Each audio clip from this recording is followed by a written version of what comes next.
late night binge reads, fan theories, coping while the author goes on. I almost threw up.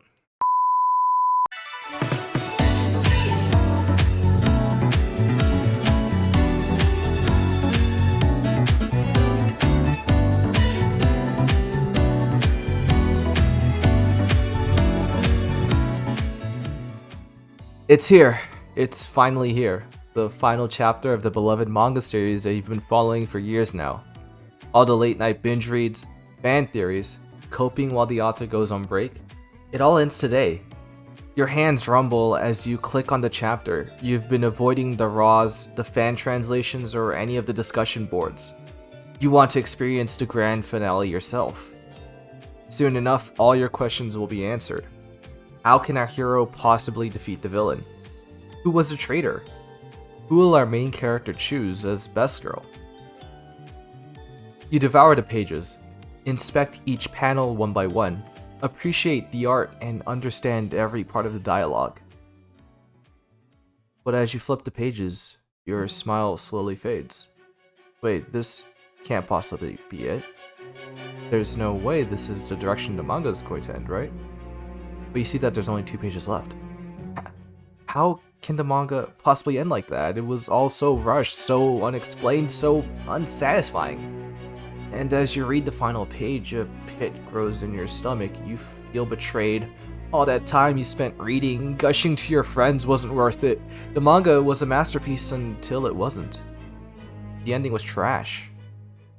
We've all been in this moment before, and if you're an avid manga reader like me, you've been here a lot. In fact, after a series of disappointing endings, I began to ask myself, why is it so difficult to end the manga? Why is it so hard to carry the momentum of an otherwise 10 out of 10 story to have a 10 out of 10 ending? Today I'll be trying to answer that question. Now, as much as I want to make this video about bashing manga endings I personally hate, I'm gonna hold myself back. Instead, I'll take a look and try to understand why the medium of manga breeds unsatisfying conclusions.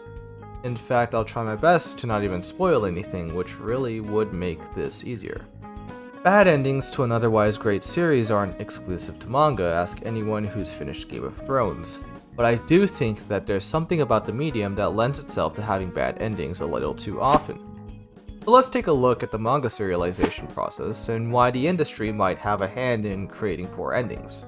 You don't have to be an expert to recognize that the manga industry is cutthroat, and for the dozens of manga we have seen pass through serialization, thousands have been rejected in the process. Oftentimes, the method that most mangas are serialized are through contests where authors submit a single chapter one-shot that encapsulates the series' main themes, storylines, and chapters. While the one-shot and the first chapter of serialization play similar roles, oftentimes they tend to change by the time of serialization, mostly through pacing or even changes in a character's personality. The goal of the one-shot isn't to act as the first chapter. No, its goal is to hook the readers in so much that they want more. And with the prizes of these one-shot competitions often being a coveted spot in the weekly manga magazines, you want to achieve this goal as best as possible. This creates a problem in that the entire focus is on the beginning of the manga. Therefore, the author doesn't need to waste time thinking of an ending if it's going to get rejected by publishers anyways. What we end up with is a lot of manga with interesting hooks, but also with very underdeveloped characters and plots. Eventually, this comes to bite us in the ass at the end of the manga. And because the entire focus is on the hook, we get a lot of manga that create amazing introductions and generate high expectations that the real ending will eventually fall short of. Even an average ending will feel disappointing if the beginning is really good. There's also a lot of issues past the beginning of the manga. First off, I believe that the rigorous publishing schedule that mangaka go through plays a huge part in poor endings.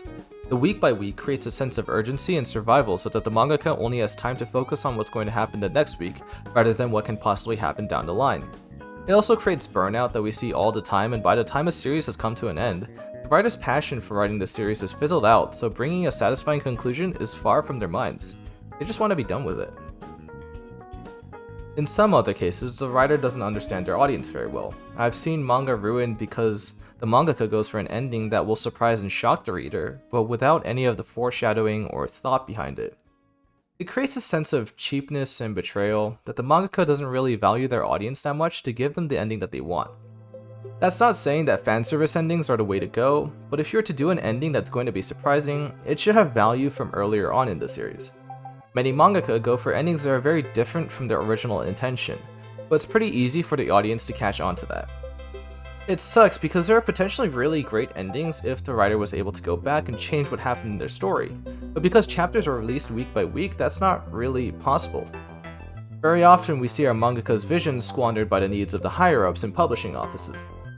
A lot of rushed endings that I've seen in manga come from executives creating a deadline for the series that the mangaka can't meet without diluting their vision for the series. We then get chapters that try to fill all the points the writer wants to get out, but without any of the depth, creating a sense of shallowness to an ending. Or even the reverse can happen. Sometimes an ending is bad because the series refuses to end.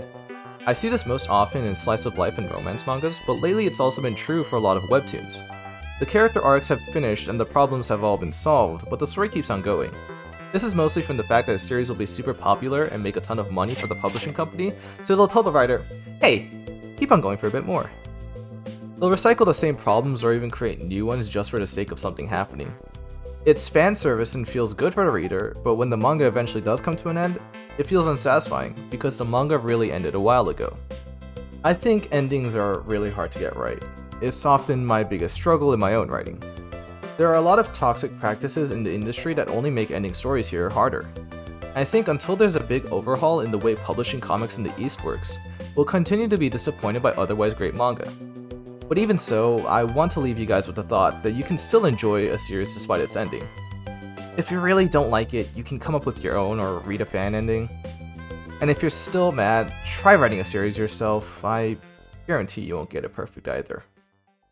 Thank you guys, I hope you enjoyed my first ever video essay. I've been meaning to do something like this for a while now, so it actually feels good to get it done. I want to keep creating stuff like this, but I'll probably be uploading miscellaneous edits and stuff I do as well. But you can expect more on manga, comics, other things I like. I don't know, do anything, I'll write about anything. But yeah, feel free to leave your thoughts down below, agree or disagree, because I love talking about this stuff, and yeah, that's all about I have to say. Have a nice day, and I will catch you guys later. Bye bye.